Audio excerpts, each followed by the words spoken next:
Welcome back to Mom, I'm a Hacker. Today I'll show you how to install OWASP Juice Shop on Kali Linux in under 2 minutes. This is a video guide, so let's get straight into it.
Once it's running, you'll have your own legal hacking lab to practice on.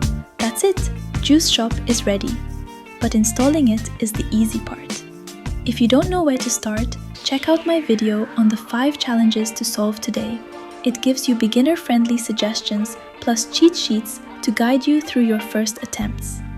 And if you want to go deeper and actually find a real vulnerability, my IDOR hunting course walks you through it step by step right here in Juice Shop. If this video helped you, leave a like. It helps the channel more than you think. And subscribe if you want more hands-on hacking guides like this one.